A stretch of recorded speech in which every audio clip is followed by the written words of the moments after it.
membuka kalbu kita, pikiran kita, merendahkan hati ini supaya mampu menerima hakikat-hakikat dari Allah Subhanahu wa taala. Al-Fatihah. A'udzubillahi bismillahirrahmanirrahim. Ar-Rahmanir-Rahim. Iyyaka na'budu wa iyyaka nasta'in. Shiratal ladzina an'amta 'alaihim.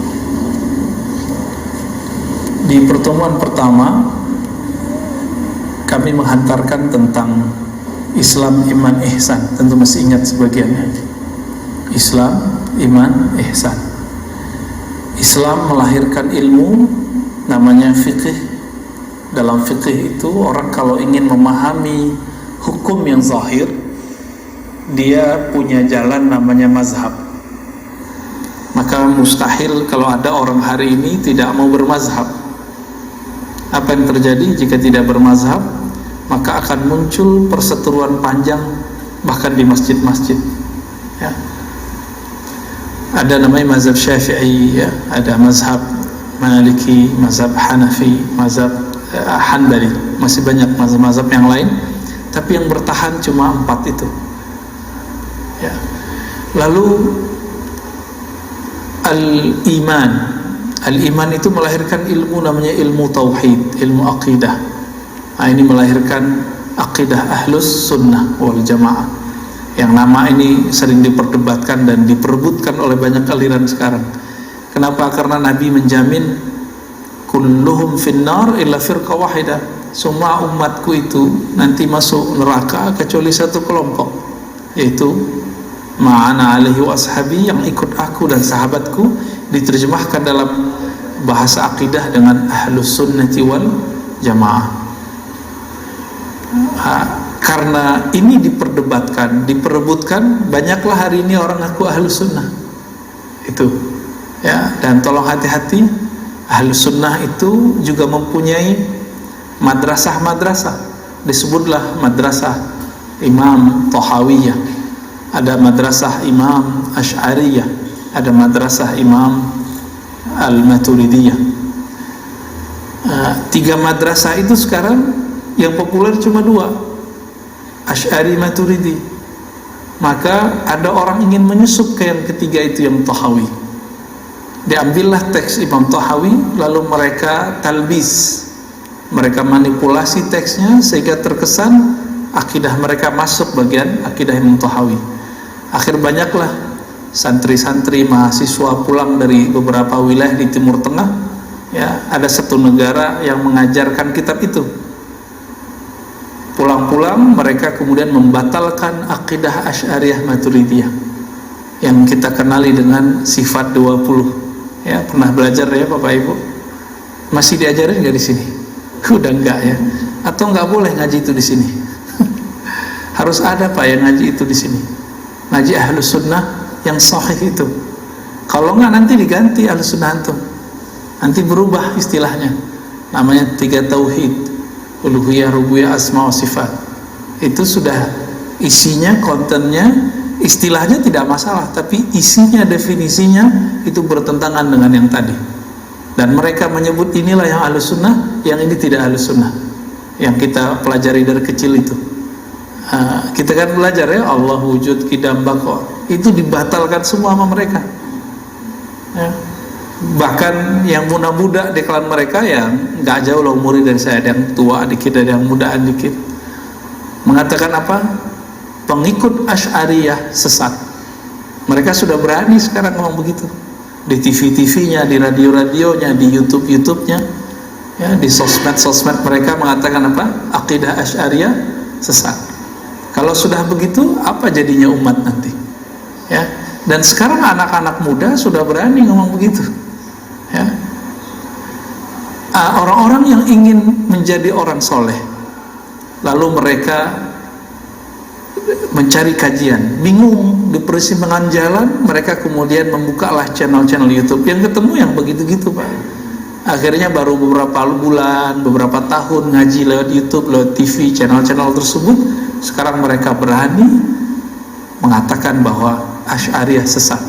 Nggak sadar, efek ngomong begini itu nggak sadar bahwa yang mengislamkan negeri ini terbanyak itu ulama-ulama yang akidah Ahlus Sunnah dengan madrasahnya Asy'ariyah dan Maturidiyah. Wali Songo semuanya Asy'ariyah. Ya, gimana tuh Pak? Kiai-kiai Indonesia rata Asy'ariyah. Yang membangun NU Muhammadiyah Asy'ariyah. Kalau kita bilang Asy'ariyah sesat, berarti pendiri NU Muhammadiyah sesat nggak? Rela nggak? Antum ini, Bapak Ibu ini, ketika imam-imam kita ini disebut sesat oleh mereka, mau diem? Mau diem nggak? Atau kita harus bertindak? Kita harus bertindak dengan cara yang positif. Mereka buat kajian, kita buat kajian. Nggak usah digerebek Pak, nggak usah ya. Mereka buat taklim, kita buat taklim ya. Mereka punya channel YouTube, ya antum harus punya juga. Mereka yang belum kita punya TV ya. Ada satu TV, tapi dulu pernah ada orang Syiah masuk di dalamnya. Akhirnya dituduhlah semuanya Syiah. Udah dibersihin Pak, sekarang udah gak ada Syiahnya, tapi masih kena cap. Nah, itu mungkin ngerti maksud saya ya. Itu tentang akidah Ahlus Sunnah. Akidah Ahlus Sunnah ini tidak sempurna jika tidak ada namanya ihsan. Maka Islam, iman, ihsan. Kenapa? Akidah Ahlus Sunnah itu hanya menteorikan sifat Allah, menghafalkan sifat Allah, Allah wujud qidam baqa. Sedangkan ihsan itu merasakan yang punya sifat, menghadirkan yang punya sifat Allah Ta'ala yang maha mulia, maha sempurna ke dalam diri kita. Allah kan maha dekat, tapi kenapa tidak terasa dalam diri? Ini yang disebut dengan ihsan. Maka Nabi mendefinisikan ihsan apa? Engkau beribadah seakan memandangnya, jika tidak engkau merasa dipandangnya. Kalau udah masuk ke sini perdebatan hilang. Tadi rame ya. Tadi saya bahas tentang Ahlus Sunnah, alirannya panas nggak kepala tuh? Panas Pak. Emosi kita naik. Emang begitu tabiatnya ilmu akidah itu, bikin kita agak emosian dikit Pak. Tapi membuat kita lebih waras. Tidak sembarangan mengkafirkan orang atau membid'ahkan orang atau menganggap orang syirik. Baik. Semua ilmu ini Islam, iman tidak sempurna jika tidak sampai ihsan. Islam tadi wujudnya kita tadi sholat subuh. Sholat subuh berapa rakaat? 2 rakaat. Sebelum sholat subuh kita wudhu.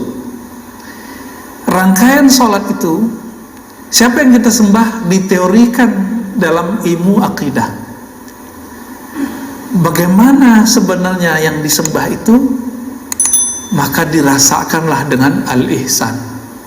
Ilmu al-ihsan ini melahirkan suatu sikap para sahabat yang disebut zuhud.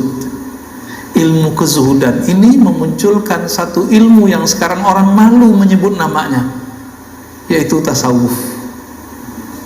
Gitu. Sekarang diganti nama Pak, tazkiyatun nufus. Ketika kita buka kitab Hadaiqul Haqaiq, ternyata tazkiyatun nufus hanya satu bab di sini. Gak cukup modalnya itu. Karena diri kita tidak hanya nufus jamak dari nafs, jiwa. Diri kita ini, ini tolong dihafalkan. Ini pernah saya sampaikan di beberapa tempat juga. Ada yang disebut jasad.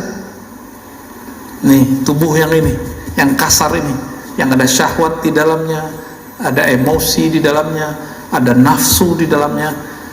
Nafsu bahasa Indonesia ya, bukan nafsu bahasa Arab. Jasad ini di dalamnya ada apa? Ada nafs. Apa arti nafs? Jiwa. Jiwa ini dia punya beberapa tingkatan. Ada jiwa yang ammarah, bukan amarah. Amarah suka marah-marah. Kalau ammarah itu ammarah bisu, yang banyak menyuruh kepada keburukan. Itu si jiwa itu. Ya. Dan dia punya karakter yang banyak. Ya. Nanti kalau udah mendingan namanya disebut lawamah. Suka mencaci diri sendiri.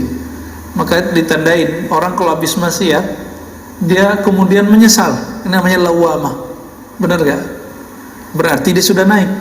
Kalau ammarah ini mirip psikopat, orang salah tidak merasa salah. Naik lagi mulhamah, kadang soleh kadang tidak soleh. Kalau di masjid semangat sholat sunat, kalau nyampe di rumah hilang semangatnya. Di masjid semangat ngaji, di rumah hilang semangatnya. Kalau ketemu guru, ketemu teman, semangat untuk membangun iman dalam diri. Tapi kalau sudah sendiri, kemudian maksiat pun dilakukan. Ini namanya mulhamah. Kadang terilhami berbuat baik, kadang terilhami buat buruk. Orang ini hanya bisa diangkat menjadi mutmainnah jika dia rajin berzikir dan bimbing oleh ahli zikir. Nggak mungkin sendiri, Pak. Murid aja naik kelas harus ada wali kelasnya, harus ada gurunya. Masa nafs mau naik kelas nggak ada gurunya? Orang-orang kan egois, bilang, saya baca aja, saya ngaji di YouTube aja. Nggak bisa, itu masalah bukan ngaji di YouTube. Itu masalah adakah guide-nya yang akan membimbing kita berpindah dari nafs ke nafs. Jadi nafsu itu artinya apa? Bukan hawa nafsu, tapi gejolak jiwa. Nah, gejolak ini hanya bisa ditenangkan jika dia membaca nama Allah sesering mungkin, berpuasa seteratur mungkin, lalu naiklah dia ke nafs mutmainnah. Orang inilah nanti yang dipanggil di sisi Allah, ya ayyatuhan nafsul mutmainnah. Inilah yang disebut mati sebelum mati. Karena ini panggilan nanti kita sekarat, Pak. Tapi jika dia berhasil melawan nafsnya dengan zikrullah, puasa lahir batin, maka dia sudah mati sebelum dirinya mati. Gitu. Ini yang disebut mati pertama, kematian yang mesti kita lalui. Nah, semoga ini Bapak Ibu yang hadir termasuk yang sudah sedang di tahapan itu atau mengarah ke sana. Di saat orang nggak bangun, kita bangun, alhamdulillah ya. Siapa yang bangunin kita, Bapak Ibu? Bangun sendiri atau alarmnya? Tapi pernahkah alarm bunyi nggak bangun-bangun? Sering ya. Buktinya bahwa alarm bukanlah yang membangunkan. Yang membangunkan tetap Allah. Karena secara ilmu rohani di surat Az-Zumar dikatakan Allah lah yang mewafatkan jiwa-jiwa. Yatawaffal anfus ya. Ada yang digenggam nggak dibalik-balikin, mati namanya, mati yang sebenarnya. Ada yang dilepasin, itu namanya bangun. Berarti kita tiap malam mati, Pak ya. Mau mati enak nggak? Sebelum tidur pakai adab tidur.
Kalau udah tasawuf nanti ninggalin keluarga. Kalau udah tasawuf nanti nggak sholat. Itu yang terbayang oleh orang awam. Kenapa? Nanyanya ke orang awam. Tasawuf ini ilmu spesial.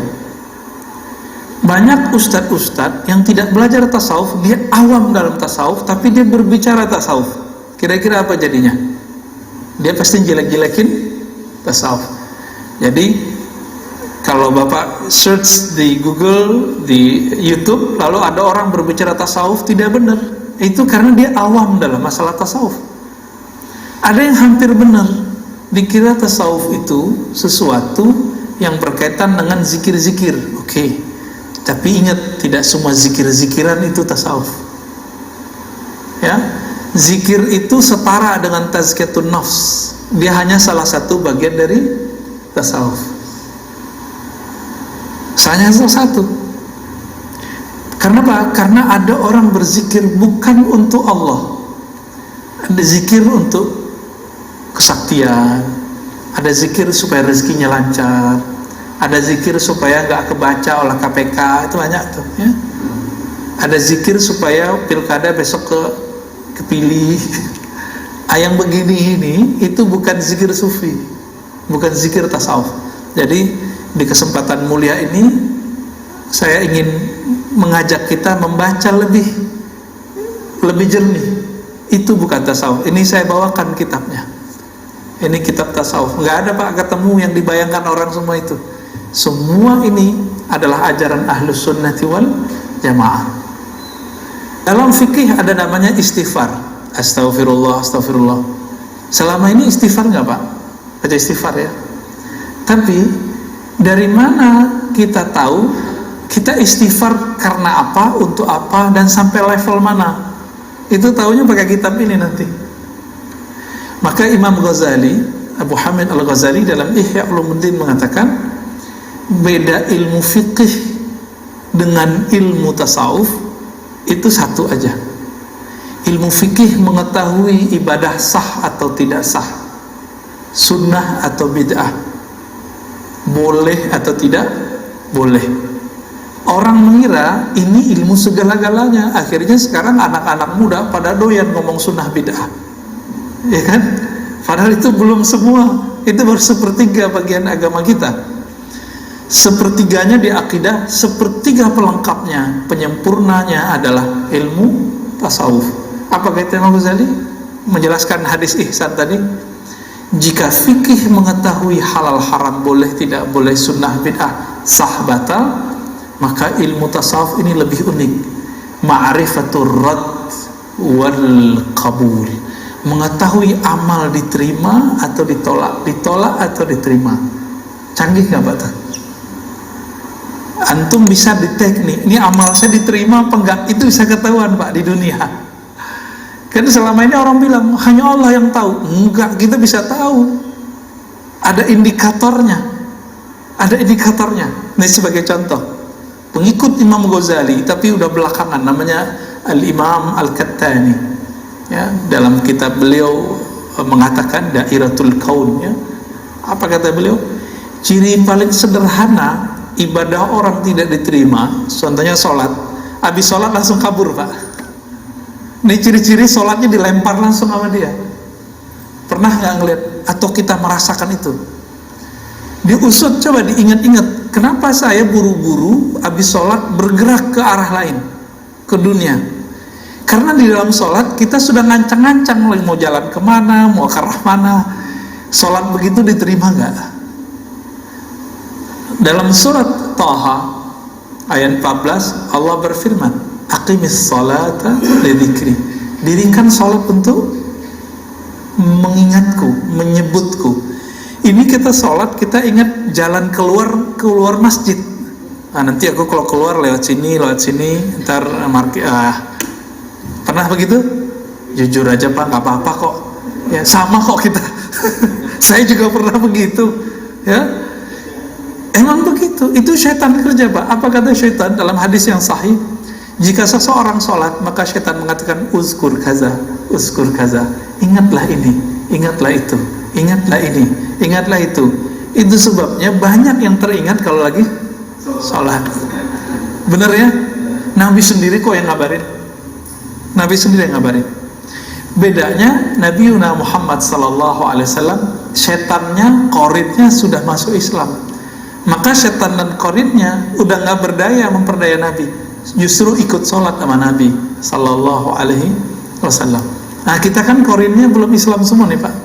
Yang punya hak mengislamkan korin cuma Al-Ghaus, namanya wali tertinggi. Kalau di fikih namanya mujtahid, imam mujtahid. Kalau ini imam Al-Ghaus, bukan namanya Ghaus, bukan. Itu gelarnya. Kalau di akhir zaman ya Imam Mahdi. Ya, hanya itu yang bisa mengislamkan. Saya nggak bisa mengislamkan ya Pak, itu bukan otoritas saya ngabarin doang ya. Nah sekarang kita masuk ya. Jadi tasawuf apa tadi? Ilmu mengenai ihsan. Apa faedahnya? Mengetahui amal diterima atau ditolak. Maka Nabi kasih kabar gembira, ada orang yang diterima amalnya 1/4, ada yang 1/3, ada yang setengah, ada yang 2/3, ada yang semua, ada yang enggak, 10% aja Pak. Kabar gembiranya Pak, alhamdulillah masih diterima lah walaupun cuma berapa gitu. Kita bisa tahu itu Pak. Habis sholat itu kita zikir. Kenapa habis sholat itu zikirnya istighfar? Kan kita sudah diampuni seharusnya. Kan Nabi mengatakan sholat 5 waktu itu seperti seseorang punya sungai di depan rumahnya lalu dia mandi 5 kali, betul? Hadis ini masih ingat? Ya. Tapi kenapa ba'da sholat masih istighfar? Itu istighfar bab terima atau tidak terima. Maka ini kabar gembiranya Pak. Ciri-ciri sholat kita dimaklumi oleh Allah, kita mau istighfar habis sholat. Tapi istighfarnya harus dinaikin, bukan istighfar dosa fisik saja.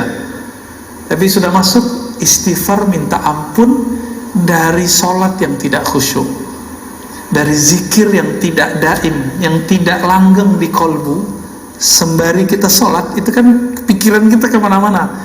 Jadi pikiran itu mau kemana, kolbu ini mau kemana gitu. Kolbu itu hanya maunya satu, Allah. Pikiran maunya selain Allah. Berperanlah di situ. Kita mengistighfarkan itu, insya Allah Allah maklumi nanti. Itu maksudnya. Maka jangan-jangan ibadah kita yang diterima bukan sholatnya, tapi istighfarnya. Gitu Pak. Nah ini yang sering saya sampaikan ketika Nabi bersabda bahwa Allah berfirman dalam hadis qudsi, wahai hambaku, jika engkau tidak merasa berdosa, aku akan datangkan generasi baru yang merasa berdosa, lalu mereka minta ampun kepadaku, fa'aghfiru lahum, lalu aku ampuni mereka. Nah kita ini pernah merasa berdosa enggak? Itu dia. Inilah ilmu tasawuf. Cuma karena istilah ini ditolak banyak orang ya, jadi saya sekarang menjadi ghuraba Pak, jadi gharib ya, jadi asing udah. Karena ustadz muda udah gak mau ngomongin ini, malu katanya, takut ditinggal jamaah. Bapak mau ninggalin saya? Kira-kira gimana? Mau ninggalin gak nih ya?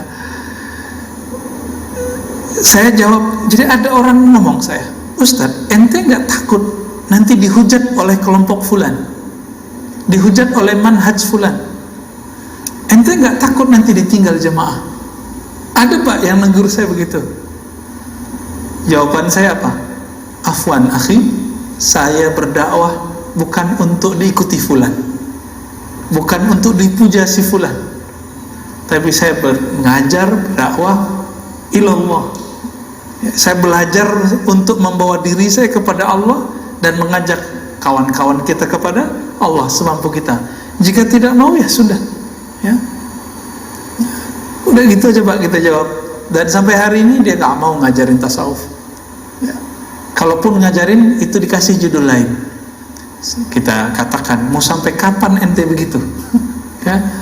Di zaman sudah begini, orang sudah terang-terangan memerangi ahlus sunnah, perangkat-perangkat ilmu ahlus sunnah. Ini jangankan tasawuf Pak, mazhab aja ditentang sama mereka. Apa kata mereka? Tidak ada mazhab dalam Islam, tidak boleh ikut mazhab. Para imam mazhab melarang ikut mereka. Dipakai kalam-kalam itu. Imam mazhab seperti Imam Syafi'i ketika mengatakan la tuqalliduni, jangan taklid kepadaku, beliau ngomong ke siapa? Ngomong ke kita atau ngomong ke siapa? Kira-kira ada bayang-bayangin nih, imajinasikan Pak, beliau ngomong ke siapa? Orang yang diajarinnya disebut siapa? Muridnya. Muridnya itu siapa aja? Muzani, Muradi, Buwaiti, Humaidi. Itu level-level gurunya Bukhari semua Pak. Humaidi terakhir yang saya sebut itu gurunya Imam Bukhari. Selevel mereka Ahmad bin Hanbal, Ishaq bin Rawi, murid semua. Apa kata Imam Syafi'i? Jangan taklid kepadaku. Kenapa? Imam Syafi'i sudah memberikan perangkat ilmu kepada mereka. Nih, kalau ada dalil, ada persoalan, kamu olah sendiri. Tapi kalau bapak-bapak ini yang gak pernah nyantri dulu udah lupa, udah nyantri masuk kuliahnya juga gak jelas, ya. Ini berapa tahun UIN IAIN itu terjajah oleh kurikulum yang gak jelas, ya. Lama Pak, lama sampai ya sekarang kemudian mereka mulai sadar lagi, dibalikin lagi itu yang kurikulum lama-lama itu, ya. Lama buku terjemah yang dibaca, akhirnya kawan-kawan kita santri-santri masuk UIN IAIN nggak bisa baca kitab lagi Pak, padahal mereka lebih vokal daripada yang tamatan Timur Tengah. Timur Tengah kan nggak ada presentasi. Coba tanya teman-teman kita Timur Tengah, presentasi kuliah itu nggak ada. Maka kalau ngomong tuh mendoktrin kebanyakan, ya, nggak semua. Kalau anak UIN, anak IAIN, enggak. Mereka ketika menjelaskan sesuatu itu ya bisa berkilah dulu, berteori dulu, karena udah biasa berdebat. Cuma baca kitabnya udah mulai longgar. Nah, saya 7 tahun mengajar di UIN sampai 2019. Saya menghidupkan dari 2012 itu saya menghidupkan ngaji kitab. Jadi kuliah itu ngaji kitab, dibawa ke teater, semua kelas tuh pakai kitab. Sempat lumayan hidup itu kajian kitab ya, tapi takdir Allah saya meminta supaya didekatkan dengan ahli Quran, ya kita jadi pindahnya ke Institut Ilmu Al-Quran. Cuma saya lebih nyaman ya, secara rohani saya lebih nyaman. Cuma kita berharap UIN IAIN sebagai corong ahli sunnah nanti bisa kembali ke khitahnya. Amin ya rabbal alamin. Biar nggak dituduh liberal lagi ya. Apalagi ada buku tuh pemurtadan di IAIN. Ini kan nggak benar nih sebenarnya. Taib. Bapak saudara makan Allah, jika kita tidak mulai angkat kajian-kajian seperti ini, mungkin 5 tahun lagi kajian tasawuf habis Pak ya. Yang tersisa cuma pusat-pusat zikir yang sudah nggak ada kajiannya. Tambah benerlah tuduhan bahwa sufi nggak punya ilmu. Dulu Imam Syafi'i mengatakan sufi itu kasulun jahul, udah pemalas, jahil lagi. Kenapa? Ada dulu orang berpakaian sufi. Sufi itu pakaiannya dulu suf, pakaian wol. Wol itu dulu pakaian murah Pak. Sekarang kan pakaian mahal. Kalau kita musim dingin pergi ke subtropis itu mahal itu baju. Ya. Imam Syafi'i melihat ada orang pemalas nggak mau ngaji, nggak mau bekerja dan jahil, pakai baju sufi. Maka beliau sindirlah, ya sufi ya begitu. Diabadikanlah kalam ini dalam kitab Manaqib Imam Syafi'i karya Imam Al-Baihaqi. Tapi di bagian lain Imam Syafi'i memuji sufi. Kok ini nggak ditampilkan dalam diwan-diwannya, syair-syairnya? Bahkan beliau mengatakan, aku belajar dari kalangan sufi satu kalimat yang sering kita dengar semenjak kita kecil, al-waqtu sayfun. Pernah dengar? Waktu itu adalah pedang, jika engkau tidak menebas dengannya, engkau akan ditebasnya. Itu kalam siapa Pak? Kalam sufi, bukan hadis Nabi. Dalilnya apa? Wala takun minal ghafilin, surat Al-A'raf ayat 205. Jangan kamu jadi orang yang lalai dengan waktumu, dengan masamu. Diturunkan makna itu oleh sufi menjadi al-waqtu sayfun. Dulu saya konsen kajian hadis, sibuk ngurusin hadis dhaif, sahih, dhaif, palsu. Ya, tapi jenuh juga Pak. Ya, ilmu hadis itu kan ilmu alat, bukan ilmu maksud, bukan ilmu tujuan. Ada keras gitu di hati saya, merasa kok aku merasa kayak suka nyerang orang ya, nyerang ustadz siapa yang hadisnya nggak sahih gitu. Akhirnya saya kemudian kembali ke kajian ahli sunnah yang kajian akidah. Kajian akidah bertahun-tahun kita buat daurah. Ternyata nggak bisa juga menenangkan hati saya. Apa yang bikin tenang hati saya ketika belajar kitab ini, ilmu tasawuf. Nah, maka saya sedang berbagi sharing pengalaman ketenangan itu. Semoga nanti Bapak Ibu memburunya, mencarinya sendiri. Ya, cari gurunya, cari ahlinya. Kita masuk saja ke kitab Al-Babul Awal, bab pertama. Bab pertamanya dimulai dari taubat. Apa arti taubat? Sering dengar kata taubat nggak? Kita biasa sering bilang, kalau teman kita jarang ke masjid, itu men lo taubat, kan gitu. Ya, itu bukan taubat, Pak. Bukan itu yang taubat. At-taubah itu kalau bahasa Arab ar-ruju', kembali, berbalik dari dosa, berpaling dari dosa. Ar-ruju' anidz-dzamb. Dosa itu dibagi 3. Dosa fisik, dosa batin yang namanya nafsiyah, jiwa, kolbu, ada dosa rohani. Jadi tiga pangkat dosa. Dosa fisik ya mata yang nakal, telinga yang mendengarkan yang nggak benar. Nah ini orang awam semua udah beres. Bahkan orang-orang yang menganggap tasawuf ini ajaran sesat, mereka jarang punya dosa yang ini. Tapi ada dosa kolbu, dosa nafsiyah, merasa lebih pintar, itu sombong namanya, merasa lebih benar, merasa imamnya ahli bid'ah, dia ahli sunnah. Kan ada tuh jamaah yang begitu, ya. Hati-hati antum kalau begitu, kena tuh sudah, ya. Merasa kita yang sholat ini lebih benar daripada orang nggak sholat, gitu. Merasa kita yang menikah ini lebih benar daripada orang-orang yang nakal di luar. Belum tentu. Masih ingat PSK di zaman Bani Israel? Allah ampuni semua dosanya cuma karena dia menyayangi seekor anjing. Kita yang sholat setiap hari ini, jangankan anjing, manusia aja kita nggak sayang. Mau jadi wali Allah dari mana? Ya. Jadi kadang-kadang Allah angkat seseorang jadi wali, kekasihnya, bukan dengan sholat, Pak. Sholat ini kewajiban badan sudah. Haknya badan kita emang sholat. Tapi Allah lihat kolbunya. Ketika si perempuan yang sangat banyak dosa ini, sangat hina lah kalau bagi orang awam, mungkin kalau orang agamawan menganggapnya, najis nih perempuan. Tapi kolbunya tersimpan nur rahmah, nur cahaya kasih sayang Allah, inti dari Rahman dan Rahim, yang diulang-ulang di Quran. Bismillahirrahmanirrahim, Bismillahirrahmanirrahim. Kan diulang berapa kali, Pak, Bismillahirrahmanirrahim di Quran?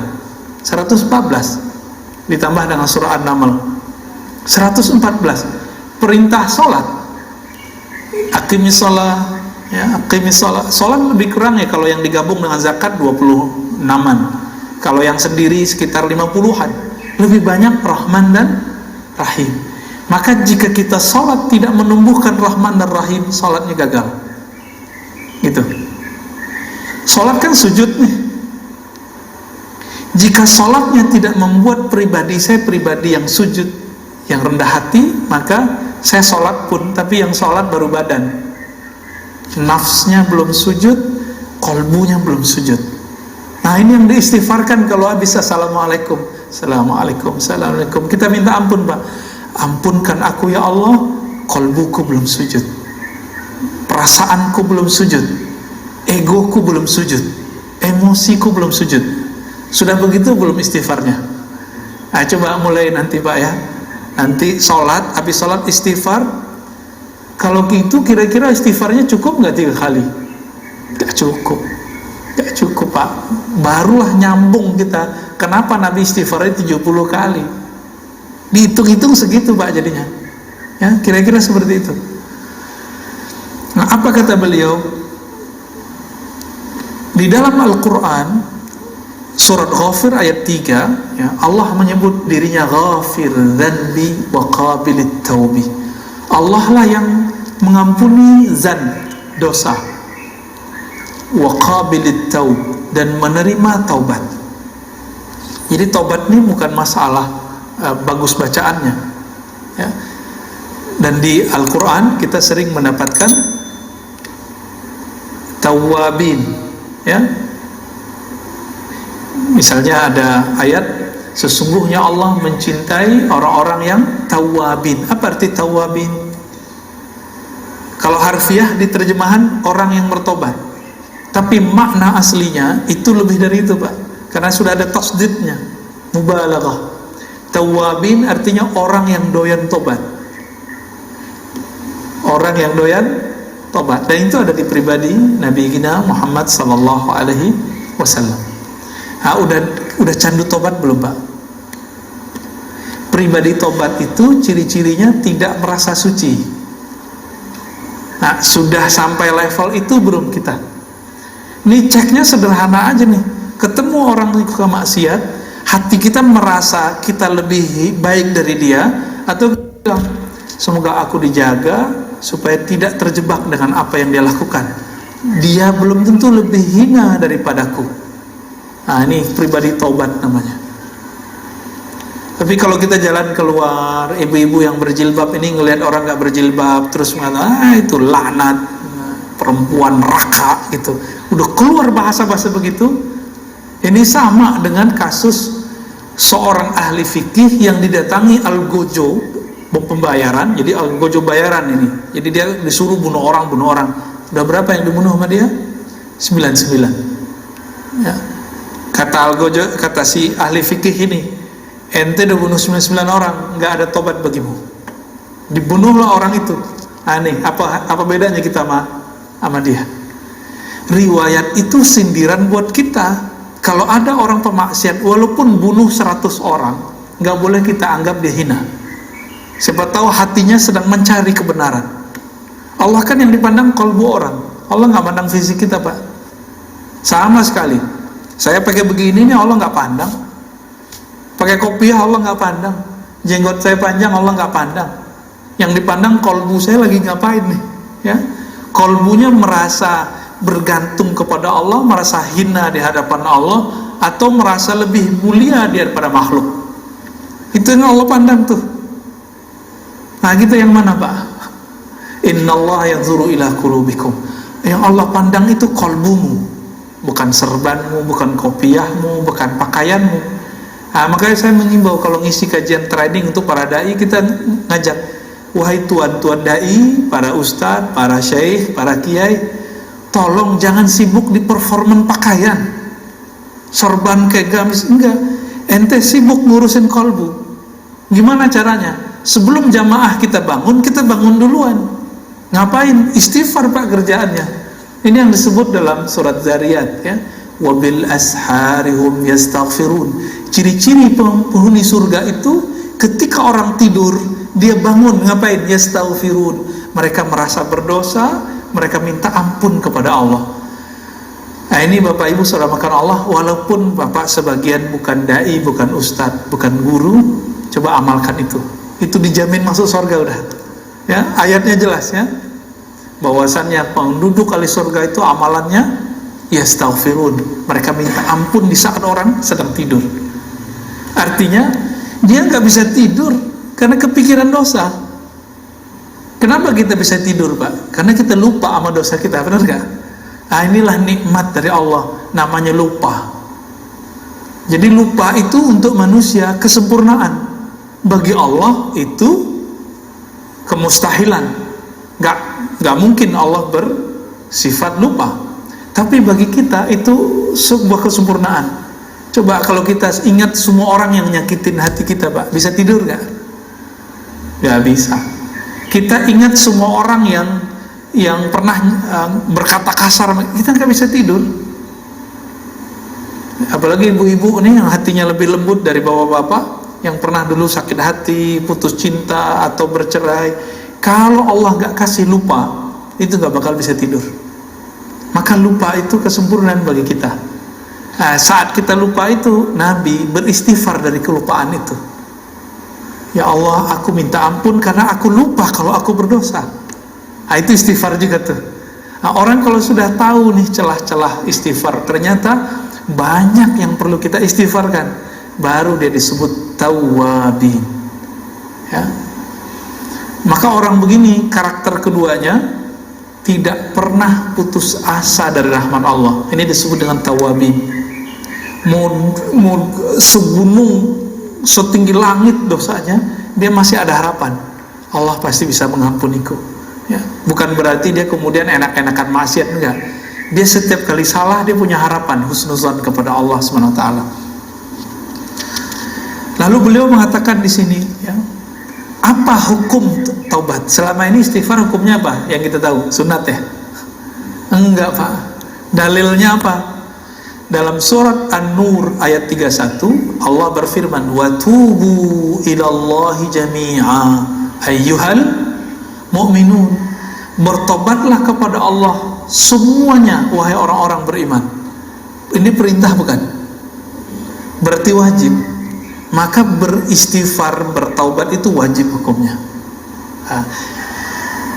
Lalu dikatakan oleh beliau, at-taubah itu ada tingkatan-tingkatannya ya, ada model-modelnya. Ada orang yang ciri-ciri diterima taubatnya, dia bisa melupakan dosanya. Ada yang kedua, ciri-ciri orang yang diterima taubatnya, dia tidak bisa lupa dosanya. Ternyata ini perbedaan antara dua guru dan murid. Jadi suatu kali Imam Saris Sakti, gurunya Imam Junaid, itu ditanya, apakah taubat yang diterima itu wahai Tuan Guru? Apa jawaban beliau? Antansa dzanbak. Kamu bisa move on, melupakan dosamu, lalu kamu bisa membuat lembaran baru. Ini menurut Imam Saris Sakti. Kalau Imam Junaid, muridnya apa? Muridnya lanjutan dari yang tadi. Ketika ditanya, gurunya sudah meninggal. Menurut gurunya begitu. Tapi ketika beliau menjelaskan kepada murid-muridnya, taubat itu ketika engkau selalu ingat bahwa engkau pendosa. Bedakah terjemahnya?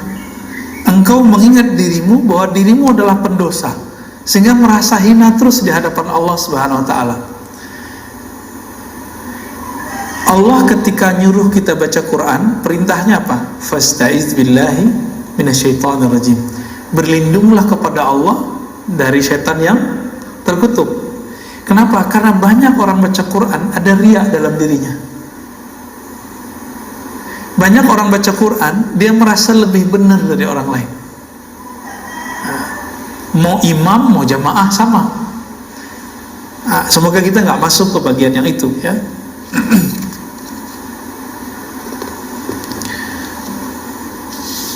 Lalu dikatakan dalam kitab ini bahwa taubat itu ada taubat orang awam, ada taubat orang khawas. Tadi yang saya jelasin itu. Taubat orang awam itu dari dosa-dosa fisik. Rata-rata orang-orang yang ekstrim itu mereka jarang punya dosa ini. Disebutkan oleh Imam Syahrastani, kelompok-kelompok ekstrim, pemberontak atas nama agama dari dulu, itu mereka terjaga dari dosa-dosa fisik. Tapi hati mereka belum tentu terjaga dari dosa batin. Ya? Maka disebutkan di sini, taubatnya para khawas. Ini udah taubatnya para wali, Pak. Kalaupun kita belum kekasih Allah, wali Allah, minimal kita berguru atau mendapatkan ilmu kewalian. Apa salah satu ilmunya? At-taubah minal ghaflah. Taubat dari kelalaian. Ini yang saya jelaskan di awal tadi. Coba nih dirasa-rasa. Nanti kalau tobatnya dari kelalaian dalam sholat atau masih dari maksiat biasa? Kalau masih dari maksiat biasa, berarti tobat kita masih tobatul awam. Maka kalau udah naik, setelah tobat dari dosa-dosa fisik, dosa biasa, kita minta ampun kepada Allah dari dosa merasa lalai itu, ya. Dosa merasa tersinggungan, nih hati-hati nih ya, pengurus masjid, hati-hati Pak pengurus. Ustadz juga gitu Pak. Ustadz itu lebih makan hati daripada pengurus masjid kadang. Ya, saya nggak usah cerita deh, banyaklah nastapa jadi dai, jadi guru itu, ya. Harus betul-betul kuat mentalnya. Kalau enggak, rusak, ikhlasnya rusak. Itu istighfarnya berat lagi tuh, ya. Makanya dai-dai itu kadang futur, dia kemudian down. Bukan masalah honornya dia, tapi kadang-kadang masalah muamalah muridnya. Jadi guru itu diuji sama muridnya, ya, sebagaimana orang tua diuji sama anaknya. Nah, jadi guru-guru, ustadz, kiai-kiai diuji sama jamaahnya. Ada yang jadi jamaah ini kan terbagi dua, murid yang sungguh-sungguh sama murid yang shadiq, murid yang kazib, ya. Murid yang shadiq, murid yang mengikuti gurunya karena dia melihat ada kebenaran dalam diri gurunya, bukan karena gurunya sempurna. Ingat itu. Kalau murid yang kazib, ini murid karena dia melihat ada kesamaan yang dia cari dari gurunya. Jadi hasrat dia terpenuhi oleh si guru itu, maka dia kemudian senang sama guru itu. Suatu saat jika keluar dari kalam gurunya sesuatu yang gak sesuai dengan ekspektasi dia, ditinggalkan gurunya. Ini yang disebut dengan murid yang kazib, jamaah palsu, ya, jamaah palsu itu, Pak. Nah, semoga Bapak Ibu ketika berguru kepada siapapun guru di sini yang duduk di kursi yang mulia ini, semoga bergurunya sungguh-sungguh karena melihat ada cahaya ilmu pada guru tersebut, bukan karena dia sempurna, ya. Nah, jangan sampai kita mengikuti guru karena sesuai dengan hasrat kita. Ini banyak. Saya dulu berguru begitu, Pak. Ketika ekspektasi saya gak ada, saya tinggalkan. Bahkan saya kata-katain itu gurunya. Nauzubillah min dzalik.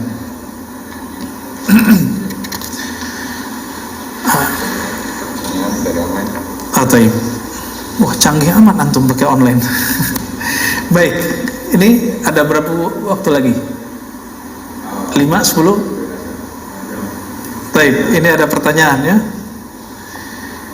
Pak Lukman Hakim, Pak Ustadz, syukron materinya. Bagaimana realisasi ibadah mahdhah? Ibadah mahdhah itu ibadah murni dengan ghairu mahdhah, ibadah yang tidak murni. Contohnya ngaji ini kan ghairu mahdhah. Apalagi kita kerja niatnya menafkahi keluarga, itu ibadah, Pak. Itu ibadah juga, disebut ibadah ghairu mahdhah, ibadah yang tidak murni. Apa yang kita harus lakukan dalam merealisasikan ibadah mahdhah dan ghairu mahdhah, ya? Di mana kebanyakan kami adalah orang awam. Jadi beliau lagi bertanya tentang cara menerapkannya. Allah berfirman, ya, dalam Al-Quran, wa ma khalaqtul jinna wal insa illa liya'budun. Masih ingat ayatnya? Tidaklah aku ciptakan jin dan manusia kecuali untuk ya'budun. Ya'budun secara harfiah artinya menyembahku, tapi berkali-kali saya menerjemahkan ya'budun artinya mengenalku. Ibadah mahdhah, ibadah fisik kita dan kolbu, itu sholat, zakat, haji, umroh, ya, sholat sunat, ya. Ibadah ghairu mahdhah ini ibadah yang isinya untuk mengisi rohani, tapi kadang-kadang fisik kita nggak kebawa. Dan perlu diketahui, kadang-kadang ghairu mahdhah itu secara kualitas lebih tinggi daripada mahdhah, kadang-kadang lebih wajib daripada mahdhah. Contohnya, ketika ada ta'lim, kita masuk masjid, mau tahiyatul masjid, lebih dahulukan tahiyatul masjid atau ta'lim? Tahiyatul masjid apa ta'lim? Tahiyatul masjid sunat nggak? Ta'lim itu wajib atau bukan? Wajib, cuma dia ghairu mahdhah. Wajib tapi ghairu mahdhah, gitu, Pak. Nah, nanti bisa diterapkan semuanya nih, ya, termasuk sholat syuruk. Tapi antum terserah, ya, kita gak paksa. Kalau mau sholat silakan, cuma kalau ngikutin ilmunya, kajian masih berjalan lalu syuruk masuk, nah, tinggal pilih yang sunat atau yang wajib, gitu. Itu gak masalah, ya. Terus apa saja yang kita niatkan untuk Allah, untuk membantu hamba-hamba Allah, keluarga kita kan hamba Allah, maka itu ibadah ghairu mahdhah. Apalagi kalau bapak ini kerja, niatkan saya nanti mau zakat dari kerjaan ini. Udah, Pak, itu dari awal berangkat sampai bulan besok dapat gaji, itu semua dihitung ibadah, ya, dihitung ibadah semua. Tapi ingat juga, ada ibadah mahdhah karena niatnya tidak benar, itu nggak dapat apa-apa. Saya sholat supaya disebut ahli ibadah, ya. Saya ngajar ibadah mahdhah nih, saya ngajar supaya disebut orang alim, supaya disebut ustadz sunnah, ustadz aswaja, ya. Nah, ini ibadah ghair mahdhah, ataupun mahdhah nggak dapat apa-apa saya, ya, paling-paling dapat honor, pulang-pulang cuma dapat honor, nggak dapat pahala saya. Nah, inilah kejadian guru-guru di madrasah, kiai-kiai di pesantren. Kalau mereka tidak main kolbunya di sini, realisasi mahdhah ghair mahdhahnya tidak berhasil. Tujuan dia mengenal Allah tidak berhasil.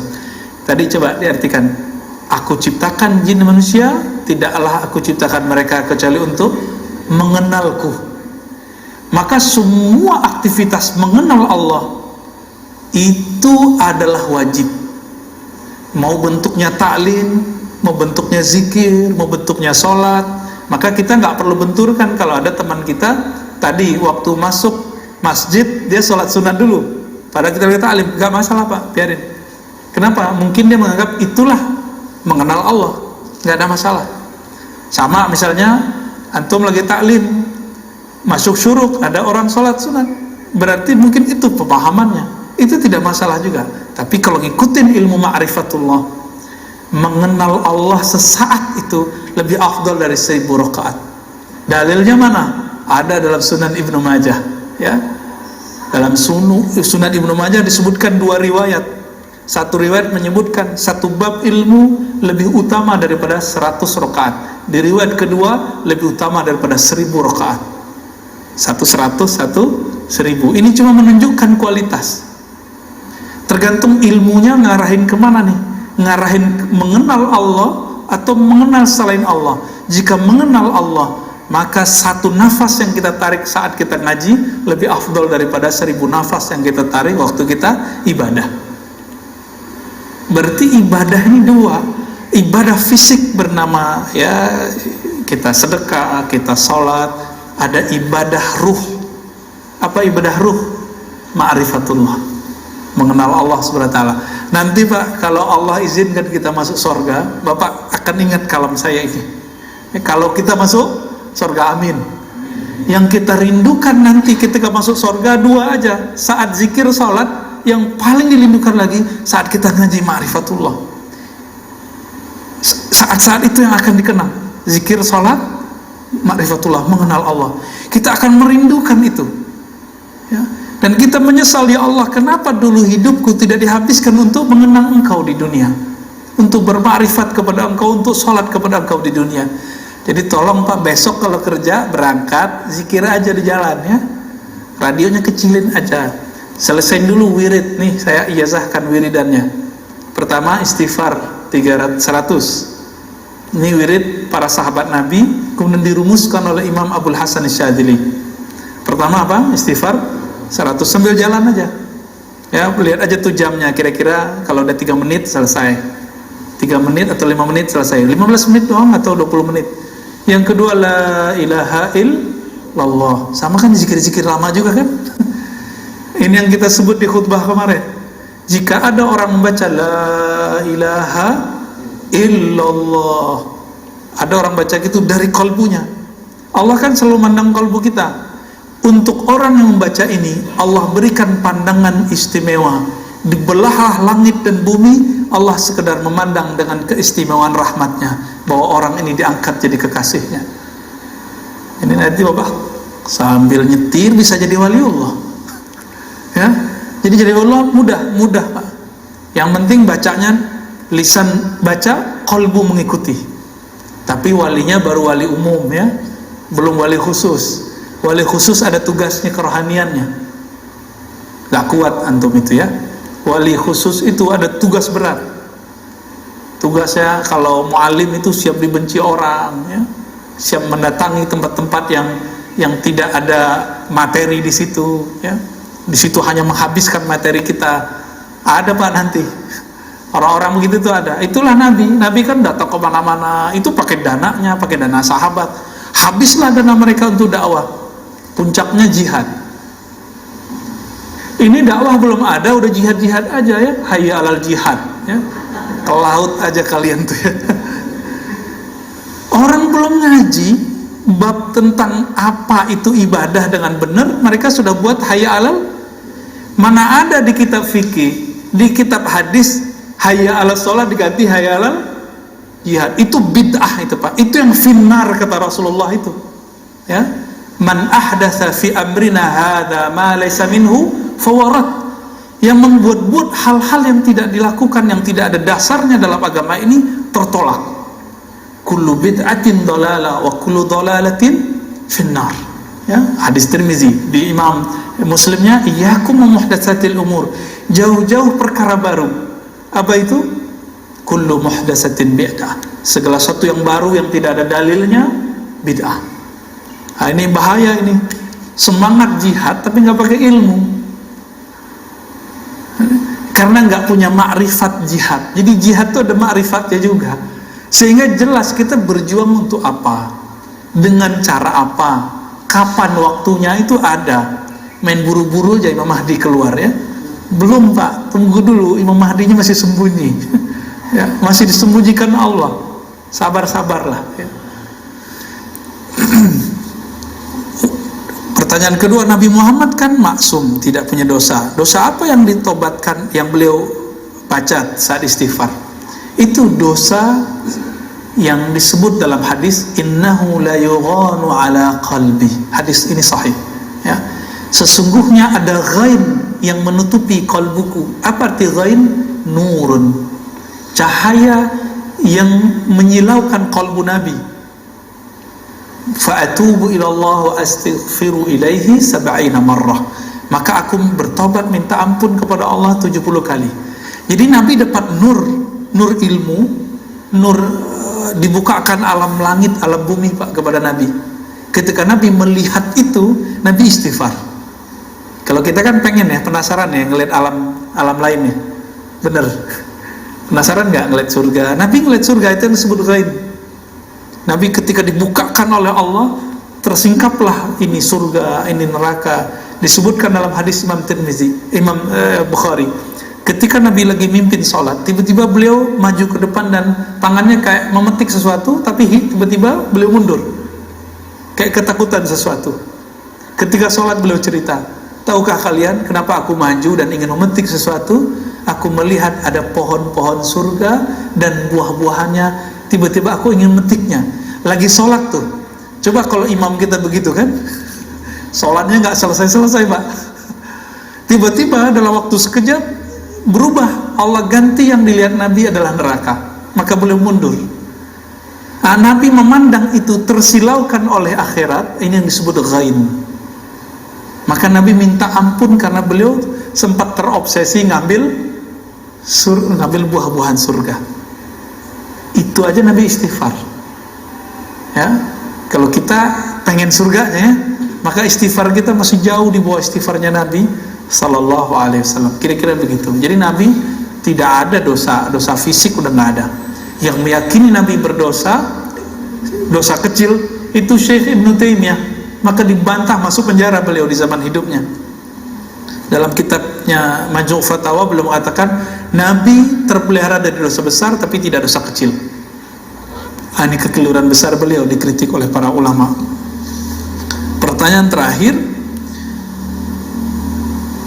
Ustaz, maaf tadi Ustaz mencontohkan kisah wanita yang hina ya, dan seekor anjing yang mendapatkan rahmat. Apakah kejadian yang akhir-akhir ini sedang viral, seorang artis yang mengenal ulama besar bisa masuk ke kategori ini? Kira-kira gimana Pak? Pertama, wallahu a'lam. Tapi kenapa Nabi menyampaikan hadis tadi? Karena itu akan terjadi setiap masa Pak. Setiap masa ada perempuan yang begitu nggak? Setiap masa ada ahli fikih yang ganas nggak? Ada. Tapi kalau dia main-main sama neraka, saya juga takut juga Pak. Ya, Dia bilang apa tentang neraka? Biar gue masuk neraka gitu ya. Itu saya juga serem. Ya kita berharap dia tobat lah. Kita juga tobat. Pintu tobat kan masih terbuka. Ya, masih terbuka. Ya, jangan deh ngomong-ngomong begitu, bahaya. Ya. Kenapa? Kata Nabi, al-bala muwaqqalun bil kalam. Bala, bencana, azab itu kadang-kadang diturunkan asbab kalam. Ini kita kasih pesan aja dia, ya. Dia kan orangnya dermawati itu, dermawan ya, suka ngasih. Ya mirip-mirip itulah. Cuma kok ngomong begini nih, bisa rontok lagi amalannya nih. Ya. Kita nggak boleh memandang rendah, Pak. Siapapun nggak boleh. Saya minta ampun kepada Allah jika saya memandang rendah siapapun, baik yang sefaham, tidak sefaham, yang taat ataupun maksiat. Ini yang kita sebut hijab. Jadi hijab itu dibagi dua, Pak. Allah itu menguji kita dengan dua jebakan. Satu, jebakan taat, disebut hijab cahaya. Yang kedua, jebakan maksiat, disebut dengan hijab kegelapan. Kalau orang terjebak dengan taatnya, dia akan merasa suci. Saya merasa lebih suci ini dari orang. Sama, orang terhijab dengan nasabnya bisa merasa nasabnya menjamin hidupnya. Hati-hati juga nih para habaib, hati-hati juga. Walaupun antum itu keturunan Rasulullah, nanti yang akan memutuskan Sayyidah Fatimah. Sayyidah Fatimah kan dapat laporan nanti. Siapa cucu-cucunya yang mengikuti ajaran Nabi? Yang nggak diikutin dipecat, Pak, kehabibannya. Tapi karena kita nggak tahu, kita serah saja kepada Allah. Maka jika ada habaib yang aneh-aneh, kita diam aja, Pak. Kita serahkan kepada yang ahlinya. Sudah ada yang ngurus. Ya, dulu waktu saya ketemu dengan seorang kawan saya Habib, dia bilang, udah Ar-Razi, yang habaib urusan kita Alawiyah. Ya sudah, semenjak saat itu saya nggak mau ngerecokin masalah para zuriat Nabi Sallallahu Alaihi Wasallam. Ya, mau Syiah mereka, mau ekstrim, kita nggak mau urus. Itu sudah ada yang urus. Jadi Bapak Ibu tolong jangan nyinyir kepada zuriat Nabi. Ya, kenapa? Kan mereka punya nasab. Nasab Nabi ini jaminannya langsung dari Rasulullah Sallallahu Alaihi Wasallam. Kullu nasabin in qata'a ila nasabi. Semua nasab terputus kecuali nasabku. Itu jaminan dari Nabi. Paling kita 4 buyut ke atas. Kalau mereka sampai ke Nabi Adam bisa dikejar, Pak. Itu ajaibnya. Maka jika ada zuriat Nabi yang aneh, cukup tidak disenangi perbuatannya, jangan pernah ta'nun fin nasab, meragukan nasabnya. Tolong, ini adab kita ya. Baik. Cukup? Ya, fadhal. Mengenai kisah ada pendapat melihat diri kita itu hakikat tapi orang lain syariat, itu maksudnya gimana? Iya. Mungkin barangkali pertanyaannya tadi tentang melihat diri hakikat ke orang lain syariat, itu mungkin ayatnya surat Zariyat juga itu ya, wa fi anfusikum afala tubsirun. Di dalam dirimu, wafi kan di dalam dirimu, apakah kamu tidak memandang? Tubsirun. Nah, ini yang disebut pandangan tadi, hakikat ya. Istilah syariat, tarekat, hakikat, ma'rifat itu istilah ulama. Kalau bahasa kita sederhana ya, syariat itu pakaian tubuh, tarekat itu latihan jiwa, hakikat itu pencapaian kolbu, ma'rifat itu kebahagiaan ruh. Ma'rifat itu ilmu artinya. Ilmu, maka disebut ma'rifat. Untuk apa orang berlatih zikir? Supaya dapat ilmu. Untuk apa orang ngaji? Supaya dapat ilmu. Semuanya itu dapat ilmu. Jadi tidak salah istilah begitu ya. Ada lagi? Tadi itu baru 2 saat yang tadi dikasih baru apa? Oh ya, zikirnya ya. Astaghfirullah 100 kali, la ilallah 100 kali. Yang ketiga, sholawat 100 kali. Yang pendek aja, sallallahu ala Muhammad. Pendek ya, gak usah dihafal-hafalin. Kalau lebih bagus, Allahumma sholli ala Muhammad wa ala ali Muhammad. Boleh pakai Sayyidina Muhammad, boleh tidak. Yang ketiga, yang keempat, subhanallah wa bihamdihi subhanallah al-azim. Orang yang baca ini, yang terakhir ini, subhanallah azim, ini tidak akan miskin seumur hidupnya. Tapi berzikirlah ini bukan karena takut miskin, tapi karena ingin mendekat kepada yang maha kaya, Allah Subhanahu wa ta'ala. Minimal perasaannya nggak merasa miskin walaupun hidupnya sempat susah. Ya, itu subhanallah bihamdi, subhanallahil azim. Nanti di lain waktu kita syarah. Jika waktunya banyak, tambahkan ya latif 129 kali. Ya latif, ya latif, ya latif. Ya, bisa dihitung pakai ini. Ya latif, wahai yang maha halus, yang maha lembut takdirnya, kudrah iradahnya. Nah, itu ijazah yang saya dapatkan dari masyayikh kita untuk zikir pagi dan sore. Itu yang saya amalkan Pak, pagi kalau pulang pengajian, pulang subuh, itu di rumah, khusus di rumah saya amalin itu, supaya di rumah kita bercahaya.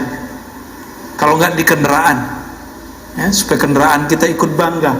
Jadi dimanapun tempat kita berzikir, itu tempat itu nanti jadi saksi.